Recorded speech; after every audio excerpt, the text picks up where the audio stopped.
The mic is now live, so it's a little after 10:30. I'm going to go ahead and get started. I'd like to welcome you all. Thank you for joining us for our campus budget meeting, although I will be talking about a few items beyond just the budget to begin with. In fact, as an overview, let me preview what we'll talk about this morning. First, some of the developments happening in our environment, some of the things that I've been sharing some campus messaging about. I'll develop that a little further. I'd like to talk to you about our strategic visioning, a new and important undertaking, our tuition and compensation request that will be in front of the Board of Regents meeting on Thursday of this week. Robin and Johannes will cover updates on current budget plans and then set the stage for other budget initiatives going forward, and then especially focus on some of the enrollment activities and additional budget areas. I'll offer some closing comments, and then we'll have open discussion. I hope to provide anywhere between 10 and 20 minutes for us to move through the content as much as possible to be able to provide time for questions. If you're watching this live stream, you can submit questions at the website that's noted below, or the email address that's noted below, budgetquestions@uwm.edu. First, with regard to the campus environment, I think it would be accurate to say that this past year has provided many opportunities for us to reflect, for us to discuss, and for us to engage in what does it mean to be a public research university, and in the context of what's happening in the last year in terms of a lot of the different opportunities that we've had to engage and the campus to be a forum, and for us to recognize our role in a democracy. There's some core values that I want to stress, and it would be an oversimplification for me to say how all are welcome and belong here. I want to stress and underscore especially how important it is for us to recognize that diversity on this campus in all its form, physical, mental, all the thought of diversity, but all the different dimensions of diversity that we're so proud of and that we've done so well and been recognized for throughout the state and beyond. That's truly our strength. And our guiding values, which I'll talk about in a moment, really underscore the importance of that. And I'll do, and everybody here in any leadership role will do everything we can to uphold that. And I want to continue to stress a number of things that I've been talking about in my campus messaging. But this is a wonderful opportunity for you to hear it from me directly. We all have to contribute to our positive and healthy campus climate. And while we can't control everything that happens in society or in the community, we can control and need to uphold our values. And let me talk just a little bit about those. You may have been here, many of you were, but some of you may not be as familiar with our guiding values. And so I want to use this as an opportunity to stress some of them in particular. And I'll talk more about these in my January plenary address, which will be here before we know it, the way time absolutely flies. But this is something that we developed in 2011 and 2012, and it's important as a glue as we think about what determines a climate and culture. And in our particular case, we have rallied around and found a lot of strength in the guiding values. And if you recall the guiding values, there's 8 of them, but I'd focus on the third and fourth in particular. And the third one reads, "We are a caring, compassionate, and collegial community characterized by mutual respect and safety." The fourth guiding value is diversity in all of its definitions, including who we are, how we think, and what we do. And those are core values, and they have to be reinforced. And what I've done to help do that, I've outlined this in a number of different messages recently, and I want to share with you that I've asked Joan Prince, our Vice Chancellor for Global Inclusion and Engagement, to help work with our provost, our vice chancellors, to talk about what are the actions that we have underway, what are policies, and how do we bring into line, make sure that our practice does conform with all of our policies and our guiding values. How can we better communicate? How can we make sure our students know, going back now to the slide deck, that our students are welcome, that this is the place where we want them to be, and that they belong here. So these simple words, if I go back to this slide, that this simple statement of all are welcome and all belong here really has meaning. And we want to have students who feel today in uncertainty or stressed mode that this is the right place to be, and for us to especially on the front line, whether it's in the classroom or in the research lab or when it's dealing with admissions or registrar's issues in Mellencamp Hall or other places, that there is that customer or student-centric mindset. And we have a lot of different areas, a lot of different actions underway to support that.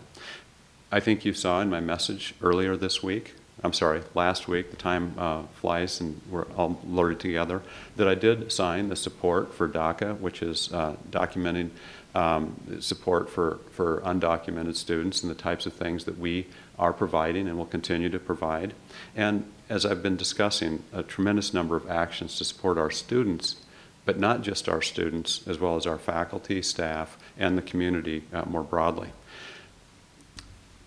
One of the things that I'll shift gears and talk about beyond the budget decisions is to talk about, you'll hear more today from Johannes and Robin about the budget decisions that we've made and the budget decisions that we will be making going forward collaboratively with governance groups and others that we've been working with. But much of that over the last couple of years has been something that I would describe as very much on defense. And like many institutions of higher education today, for us to be successful and for us to be even thriving in the future as we think about long-term sustainability in 5 years and 10 years, is we have to go much more on offense.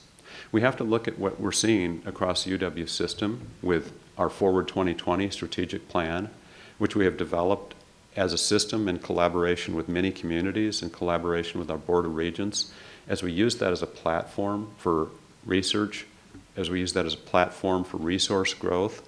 And you see this where we are lining up what we're doing in support of the campus and the overall system strategic plan.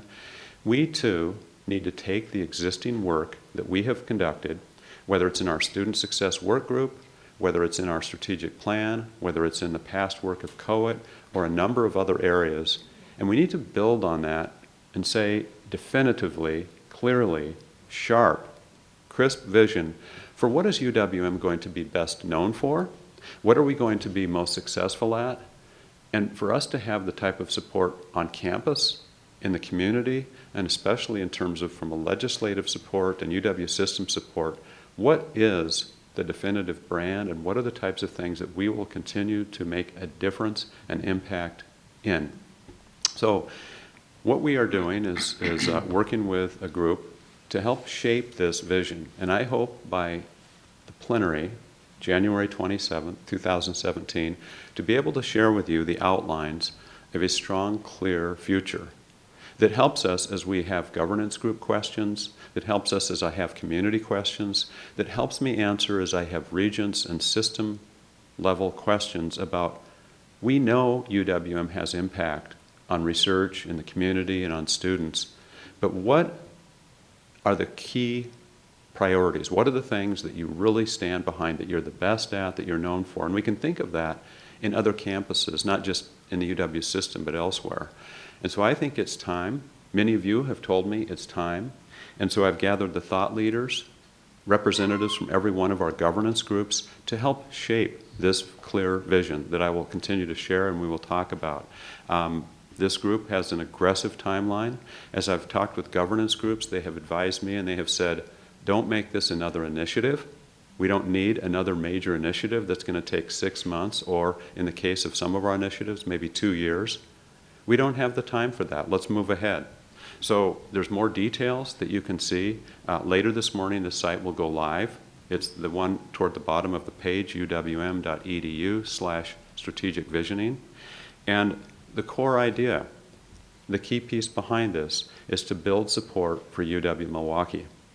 If you think about the case statement, as I see our Vice Chancellor for Development and Alumni Relations, Pat Borger, as I think about our case statement, Made in Milwaukee, Shaping the World, that has helped rally $121 million worth of support for this campus over the last 4 years.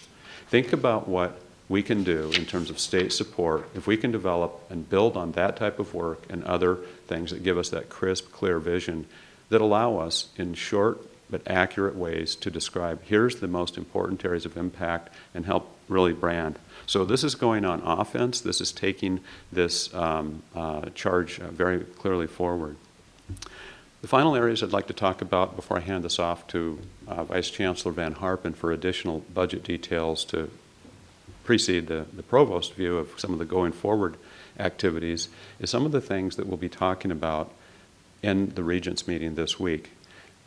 First of all, and I'll go to my notes for some of the specifics on this, there will be a tuition increase proposal that a number of the campuses across the system will be putting forward to the Regents. And some of the details on this I'd like to stress. First of all, there's no increase for our non-resident graduate students. But for the undergraduate students, as we develop a future around international pathways, we are asking and seeking a 5% increase in that tuition. The reason why this is so important is that we find ourselves near the bottom of our peer institutions, and even with this increase, we will continue to be below our peer medians and quite low in terms of international student and other non-resident undergraduate populations. There are some exemptions to this. The exemptions would be that this does not affect Minnesota or the MSEP or Midwestern States Exchange Program. Again, the most important part of this is we seek to grow revenue sources. We know that this is an important area. We know there's a tuition freeze in place for undergraduate in-state as well as graduate in-state students with some exceptions. So this is something that we see as an appropriate thing to do to build a strong case for our future. We also are part of a compensation increase proposal. I did not want to be the one to reveal or spill the amount, but it appeared in the newspaper this morning. So I can tell you that the amount of the request is 2% for each of the next 2 years for a compensation increase. The newspaper Journal-Sentinel article this morning presented in the context of faculty retention, citing the 8% overall faculty turnover across the UW system over the last year, up from the average historically of 5.9%. We see it as, in part, that's part of the argument, that's part of the rationale, but a larger part of the rationale is for the recognition and to help address the salary structure, the lag that we have historically, and for doing the right thing for our people. We want to build on that one-time increase that you received last month and be able to administer that across the campus to help close that significant gap. We think it's the right thing to do in recognition of the value that you all bring to this campus. So that's another aspect. The third piece will be the post-tenure review policy. The Faculty Senate approved post-tenure review policy at its last meeting. They also did this at it was, I think, the first meeting of the fall, but we have seen that the Board of Regents has some clear expectations around the post-tenure review policy that we now are in compliance with. We hope that this passes through, and this will bring us in line not only with Board of Regents policy, but this greater expectation that the public has about accountability in higher education today. So this is consistent with that, and we feel that we're in line with, and this is an appropriate approach to take. We'll be one of 6 campuses that will be having its post-tenure review reviewed, and there's been one other campus, so if those all pass, then 7 of the 13 campuses, including UW College as an extension, will have their policies in place. For those campuses that do not have a policy that goes through at this Regents meeting, there will be an interim policy that the Board of Regents will be advancing. I haven't seen that yet, but that's on the agenda, and we'll learn more about that. Finally, there's one additional capital project, and just in the spirit of openness and transparency, I want to tell you about this. We have been working on a separate set of smaller projects that UW System and others determined that it was appropriate for us to put these together, and it deals with some capital projects involving bathroom improvements in Sandberg Hall. And so this project becomes more sizable when you put all these smaller projects together, but it's something that was determined we need to move ahead. So that will become part of, in addition to our other major capital projects that are highly ranked, this will become another one of those. So with that as background, I would hand this over now to our Vice Chancellor for Finance and Administrative Affairs, Robin Van Harken.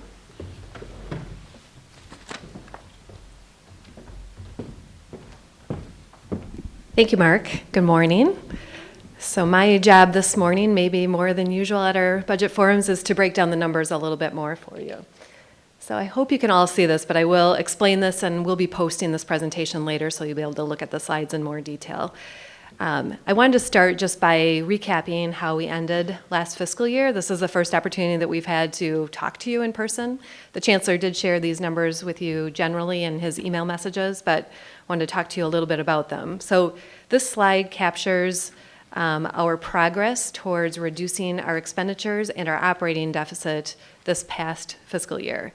So you can see here in pretty broad terms are three major categories of spending: salaries and fringes, supplies and expenses, and capital aids / other. We've excluded a few expenses such as debt service on our capital projects that we really don't have any discretion over. But this is still the vast majority of our budget. You can see that the largest category here always is salaries and fringe benefits, which is why there's been such an emphasis on our positions and strategic position control that our provost will talk a little bit more about in a minute.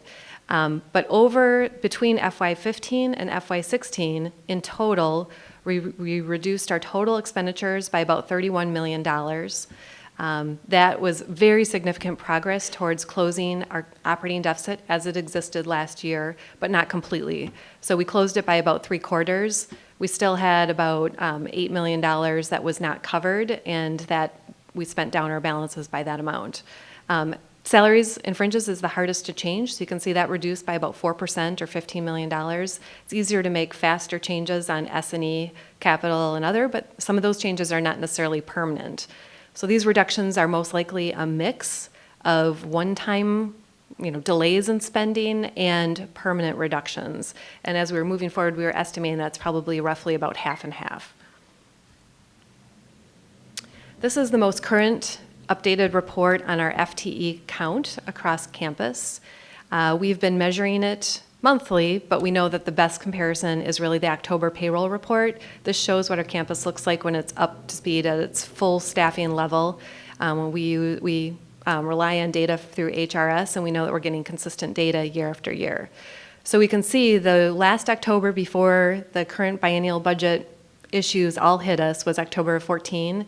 The discussions around the biennial budget started in winter and spring of 15, and so that's when we started making cuts all the way back then. So you can see our total numbers for employees in October of 2014 was 3,405, and today, 2 years later, it's 3,116, which is a reduction in FTE of 289 employees, or 8% of our total employment, as it was in October of 2014. We have also broken it down by employee category, as we've been reporting each time we've been doing the budget forums. And you can take a close look at this online. But in actuality, it's really pretty evenly distributed across all of the employment categories. We didn't attempt to achieve a perfect balance. It depended on unit plans, but in fact, it really is, with a couple of deviations from that, which I will attempt to explain. One is the faculty number you can see at a reduction of about 9% is below the campus average of 8% right now as of October.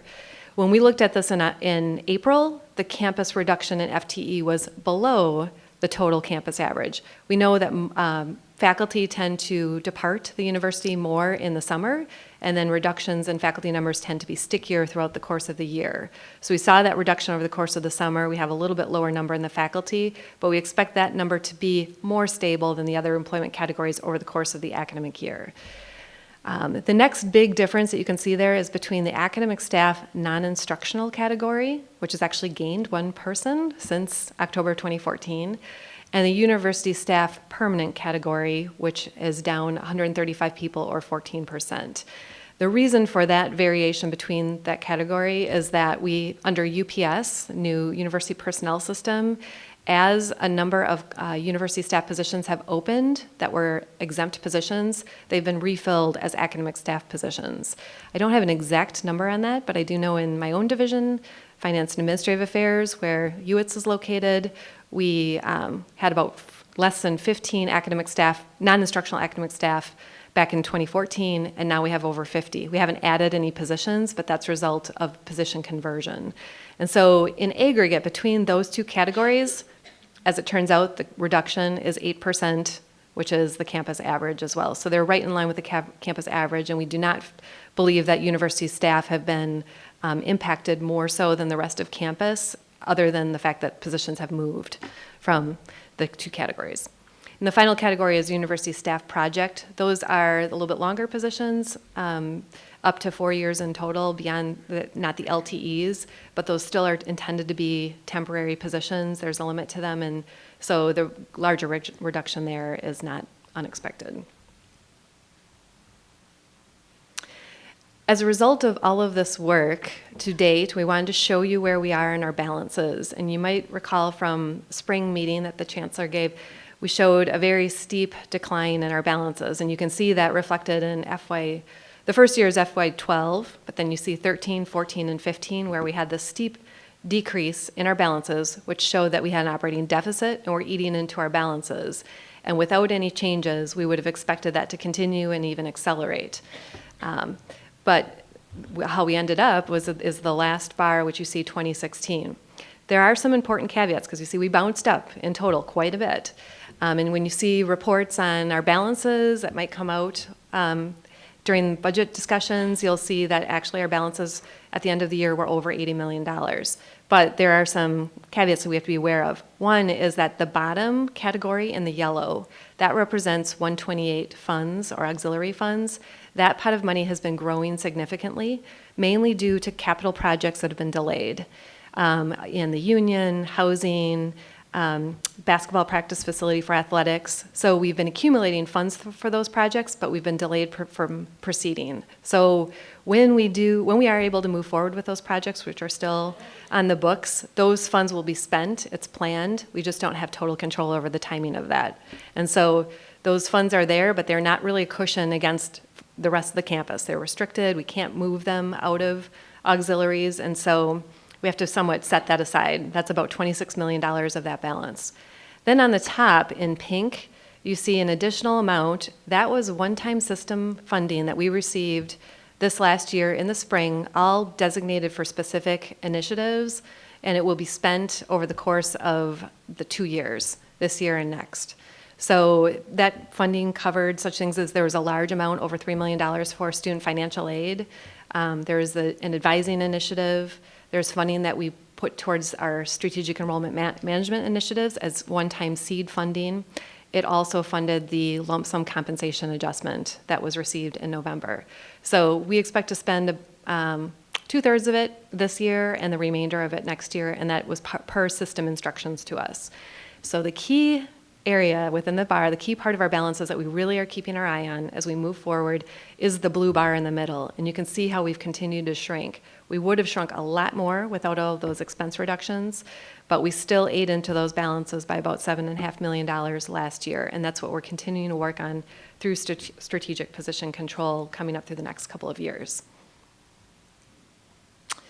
So in terms of our current budget plans, as we're looking forward, and we've been having a lot of discussions with the Strategic Position Control Committee and among campus leadership, and we are expecting our revenues overall to continue to decline through this year and next year, and even a couple years beyond that before we really truly stabilize. Part of that is because of tuition revenue. In total, we're still expecting that to decline. There's no tuition increase this year. Next year, it'll be tied to CPI. It'll be very low. We see our total enrollment numbers continuing to kind of settle and hopefully bottom out due to demographics before our strategic enrollment management efforts really kick in 3 or 4 years from now. We also historically have lost operating revenue in GPR at an average rate of somewhere between 2 and 2.5% per year. Sometimes that's disguised in the state appropriations numbers because we've had some influx of capital funding, debt service that is wrapped into that. But in fact, our operating GPR has been on a steady decline, and we're going to assume until we hear differently that that will continue. And so with that, we're really working hard to plan on what we need to do in coming years, and we will see that we're going to continue to need to adjust our expenditures down for the next couple of years.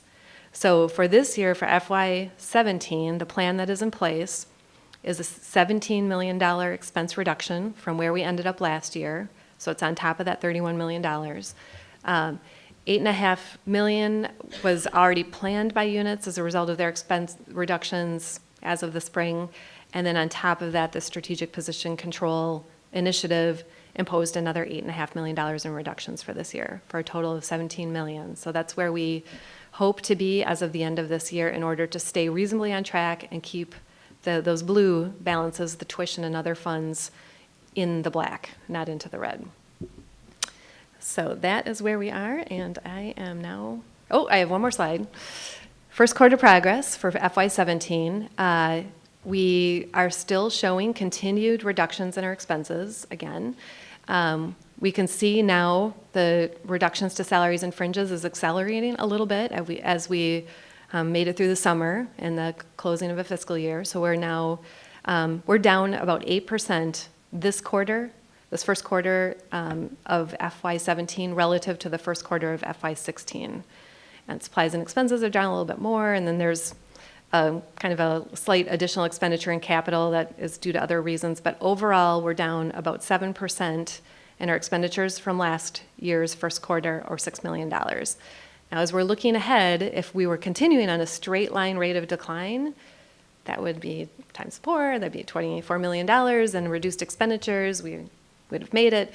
We don't expect that to easily continue because every quarter that goes by, we're comparing ourselves with increased reductions that we made last year. So we expect this rate of decline to slow as we proceed throughout the year, which is why we need to really keep the pedal to the metal and continuing to make the reductions that we have to reduce our operating deficit down to 0 eventually. So Johannes is going to talk about that. I'll turn it over to him.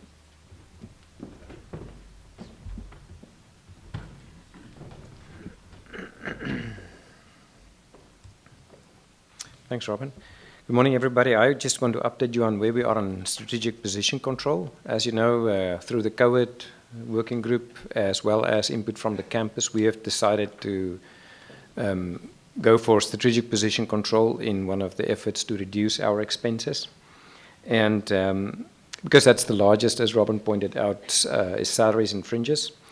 And we have an SPC committee. Hobie is here. I think it's about 11 members, right, on the SPC committee. We meet regularly. We meet with Hobie. We had a meeting this morning again to provide oversight and input into the process where we are. I think they had a meeting about 2-3 weeks ago to review all the plans, to see what has been approved, etc., as we move forward with the strategic position control on our campus.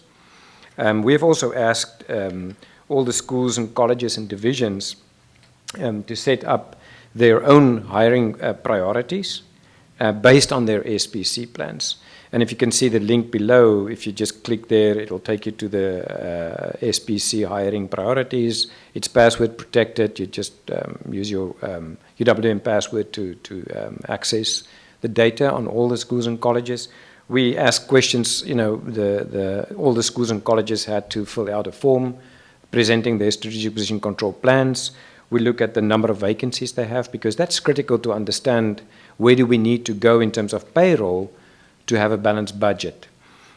So we need to see how many people are leaving, retiring, resigning, take up other jobs. We also need to look at questions we ask, which hires do they really need to make in terms of financial sustainability, where there's areas of growth for accreditation, but just what is critical. And we have worked through all the plans. Actually, we meet Fridays, kind of every second Friday for a couple of hours to work through the plans of schools and colleges and other divisions based on their plans that they've presented. And I interact then from the provost office with schools and colleges and other units that reports to me on the approval of some of the hires that has been requested. And of course, I cannot approve all the hires. I take into consideration where we need to go in terms of payroll and what is actually critical in terms of the approvals. And some of the approvals will actually only start next year or the year thereafter, simply because of the recruitment cycle. The SPC committee will also meet, my understanding, Robin, from this morning, it will be in January, where we will actually see the progress and review the progress that we have made up till now to reach the point of reducing our expenses by the projected 17 million. We're halfway there. We want to see progress, or where do we see a red flag that we need to say, you know what, we need to make some changes as we move forward so that we're not caught off guard later on in the financial year. Other budget initiatives relates to the integrated support services. As you know, we had a number of meetings on campus. That is an initiative to be more efficient and effective on sharing of services, IT, HR, procurement, etc., etc. And if there are any questions during the session, Robin, I will just ask you or me who can actually explain more. I think we try and to roll out this by beginning of next year, correct, on the ISS. Phased it in, yeah, starting off. On schools and college alignment, as you know, part of the COVID report was how many schools do we have and units on campus. Is this campus sustainable for what we have? That led to the initiative of the 3 health-related schools, colleges, nursing, public health, as well as College of Health Sciences, where I gave them a charge. I said, we really need to look forward to collaborate on a health at UWM, and I said, I give you the whole semester. And I want to thank the 3 deans in the schools, as well as the shared governance. All the chairs of the different departments came together, a number of meetings over the full semester. We actually had the last planning meeting last Friday, a very, very successful meeting, led by actually the chairs. And I can say I'm very positive that we have made great strides toward a successful UWM at Health initiative that brings together these 3 schools and colleges. And we have established a Dean's Council that reports directly to me. The 3 deans will meet on a regular basis to discuss areas of mutual interest within the 3 schools. For example, look at a combined way on their strategic position control planning, recruitments of students, but also of faculty, etc. That will be their charge. But also, the faculty decided on 4 key areas. They've made a commitment through this coming year that they are going to work together. These are research, number 1, number 2, marketing and recruitment, number 3, instruction and educational programming, and number 3, outreach and community engagement. A lot of stuff is already happening, but this is just to coordinate it better with a shared vision within the 3 schools and colleges. And I also charged the 3 schools and colleges and said there are many other health-related entities and initiatives on this campus that they must take the lead to reach out to those that do health-related work in LNS, in social welfare, in engineering, doesn't matter, all over campus, but it must start somewhere. And this is a great initiative for these 3 entities, through Health at UWM, to take a lead to combine an even bigger strength, a stronger strength within health. On continuing education, we have formed a council that will be advisory and coordinate all our continuing education initiatives on this campus. I just want to say, Paula, you sit at the back. They have a black budget. They work through hard times. They closed units. They work off the debt they had from engineering from a couple of years ago.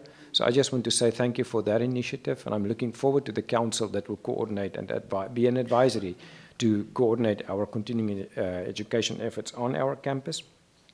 Some of the other initiative, workload policy, I've charged all the deans to finalize. I know 1 or 2 schools are not yet done. Some a little bit contentious discussions, but we move forward. But most of the schools and colleges have a well-articulated, worked out workload policy. I asked them also for an update on how they implement or to continue with the implementation, or how does it work on workload policy, just not just on efficiency, but also, to be fair, in terms of workload distribution as it relates to research, teaching, as well as service. Course duplication, Dev and Hobie is leading that group. And the main purpose is to see how many courses do we have that duplicate, can we not be more effective and efficient in planning, and I'm waiting for a report from them. The same relates to the administrative efficiencies as well as space utilization. And then during January and February, Robin's shop and my shop will visit every school and college for about a 2 or 3 hour session. We have done scenario planning also as it relates to every school and college for the next 6-7 years up till 2023. The variables we look at are enrollments. We have 4 different scenarios, and it varies between 24 and 26,000 students. How would that impact our budget, payroll, number of faculty, number of academic staff on our campus? And we have the variables that we also built in is we anticipate probably a 2%, we don't know that yet, 1 to 2% tuition increase eventually from 2019. But also when we look at the past, we built in a 2.5% reduction in GPR funding. What is then the reality based on our budgets, based on our carry forwards, and how will we look like in 2023? So we have a scenario planning, and we use that scenario planning not just for SPC, but also for every school and college. And we plan then during January and February, and I already shared it with the deans, to have these visits, to lay these plans out, the scenarios, but also have a strategic discussion. Where are we going? And that ties in again to the visionary plan of the Chancellor to say, we will not be bigger and more, but what we do must be selective and that we know we are the best and do good at what we decide we're going to do. So this is just a heads up that during January, February, we plan to visit all schools and colleges. On enrollments, the final number is 26,037 on our enrollments. We're down 4.1% from last year. We saw a significant drop in 101. That's the on-site tuition of our students. We saw a significant drop there. But the 189 tuition increased by about 350,000. That's mostly online education. Undergraduate tuition are down by about 5.3%, but credit hours are only down 3.3%, which meant that students actually enroll more for more credits, but some of it ended up in the plateau. And of course, we don't get the tuition if they take more than the 12 credits. So that did impact our balances. And as you can see, this is simply another budget cut because we lost about 7 million in revenue through our tuition. And the unfortunate part is we have to build that in our budget planning scenario. And from there, the scenario planning to say, are we going to be 24 to 26,000 students? Be realistic and do the planning as we move forward. The CMET actions are underway. We have allocated also from our central pool 1.175 million in support of our enrollment efforts because it's one of our highest priorities for our campus. We plan through the year to visit about 350 different schools through our recruitment efforts. We look at data where our students are coming from, which high schools. We did a targeted approach also to really know this is where we are going. So we planned through the year 350 plus minus visits, also 52 state and national colleges fairs, plus minus 20 plus visits to transfer fairs. We plan about 150 to 200 family nights for targeting high schools and their parents. We also target two-year colleges and technical colleges, about 12 of them, that we literally weekly or bi-weekly visits, mainly on individual basis, to ensure that we increase our transfer students. We also have employee at UW-M MITC transfer, because that's one of our big feeders, is the MITC downtown. We have many visits programs targeting specifically students from Illinois day visits, etc., and transfer Tuesdays, where we invest in making sure one of our priorities is to bring students onto our campus. On the Illinois recruitment, I just can say, I just checked with Seth yesterday, we're again up 4.6% on the number of admits to our campus this year, from 498 last year to 521. You saw the bulletin boards. If you drive down to Chicago, you will see Milwaukee, UWM the best in Milwaukee. And it did activate a number of discussions on social media, and some of our some other universities in the city was saying, what are we doing? And I say, well, that's actually good news. And so we really have a targeted recruitment effort in the Illinois area. We also invest, as Robin mentioned, from the funding we got in advising and retention. It's critical. A 1% increase in retention all over from the first to the sixth year of graduation is about $4 million. But on the other side, a 1% decrease cost us another. But it's not just about the funding, it's the successful graduation of our students. And that is why it is absolutely a win-win-win if we can invest continuously in our retention efforts. The last 3 years, the first year to second year retention actually increased every year by 1 percentage point, which is good news for us, and it's even better news for our students. So just want to say it's not about just the recruitment, it's also about the retention of our students. We, as the Chancellor mentioned, we want to increase international students. There's a pathway program that we will take our time. We want to make the right decision, but we see that it's critical in strategic enrollment planning that we do invest in international student recruitment. And then, of course, we want to expand online. Actually, these summer online programs are up again in terms of finances. We offer about 700 plus online degree programs on our campus. We have about 400 students in the flex degree programs. And we also make an investment now to increase graduate enrollments, not just PhD, but mostly also a professional master's degree. We offer the same deal for students in the MSEP states for paying 150% in-state for targeted graduate degree programs. We worked right through the deans and through CMAT to really have an aggressive campaign to increase graduate enrollments through specifically the Illinois area. And then, of course, we have a plan in working to build a pipeline for high-achieving students. The point is that everybody can make a positive impact. I've asked Bob Greenstreet with Seth to lead a group to ensure the better coordination, continuing coordination of our recruitment efforts centrally and within schools and colleges. They report back to CMAT as well as to the deans on a bi-weekly basis to see where we are and that we coordinate and that we do not duplicate our recruitment efforts. And in the end, to really build a strong and inclusive and supportive environment. As you can see, enrollments are so critical for our success. And with this, I'm giving back to the Chancellor. Thank you, Johannes. Thank you, Robin. Let me just wrap up here. The presentation today will be posted at the website listed here. These budget meetings, as you know, just going back in our trajectory, this actually today is our 16th campus budget meeting that we started some time ago after we had some of the significant budget cuts that occurred early in January 2015. And we've been keeping you apprised, and over the summer, after we did some analysis of what was happening with the monthly budget meetings, we saw the attendance dropping off, we saw the web attendance dropping off, and so we went to, over the summer, campus monthly updates in terms of emailing those from my office. We'll continue to do that with 2 times a semester meetings. One is always going to be my plenary with an update, and then this is an example of the second one. And there's the time flies certainly between them, and then I want to always keep you updated. I will have the spring address, as I mentioned. I think I said the 27th. I'm sorry, it's the 26th at 2:30 p.m. in Zalazo Hall, as we've been having them for the last couple of years. And then, as Johannes and Robin have mentioned, they'll be meeting with the schools and colleges in early 2017, and I'll attend those as my schedule and time permits.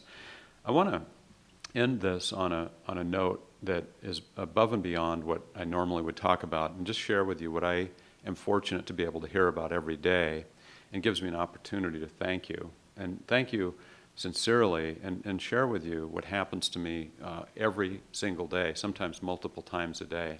Today I was walking from our nonprofit. I was heading over to the nonprofit IT Showcase. That's a program that's featured in our School of Information Studies, where they bring together student groups that work in the community on nonprofit applications to help them improve and overhaul their websites.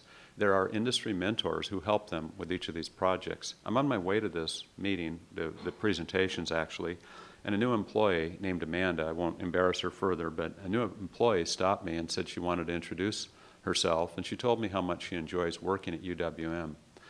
And I hear this an awful lot, and I hear about these pride points, and I know what draws us here, the impact that we have, which was further exemplified when I heard the students talking about Brian Reish's Paralysis Foundation. Brian was a college student who was paralyzed some years ago, and his foundation has raised $4 million for paralysis research.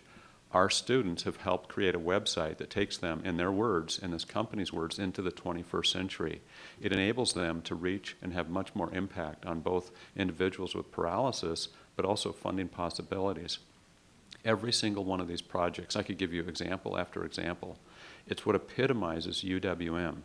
It takes our research, it takes our student engagement, and brings it in a way that improves students' learning. It improves the organizations and the lives of all in Wisconsin and far beyond. And if you think about the Ann Basting work that was recognized last month, where we had Ann present to the campus and to the Board of Regents and a number of other settings in terms of videos that have been made, that type of impact, not just in the Milwaukee area, but going to scale in a number of different states where Ann Basting, our MacArthur genius, has had that kind of impact. I was invited to a program that we have next week at Rockwell, where our interns will be showcased to senior leadership at Rockwell Automation, covering a number of different areas. And people have told me at Rockwell, just wait until you see. You need to tell your faculty and staff the incredible talent that your students have as a result of their work. You can't emphasize it enough, what we see every day, and we're proud to showcase that. So I could go on and on and on and give you examples. We had an interview this morning. One of the important positions on our campus is the Chief Enrollment Officer, as underscored by what Johannes has talked about. The candidates routinely tell us how proud we need to be of the talent of our people and how hard everybody here works. We know that. I never want to take it for granted, so I have to thank you for that as much as I can. So with that said, I'm going to open it up for questions and answers, and happy to entertain any questions that you've got.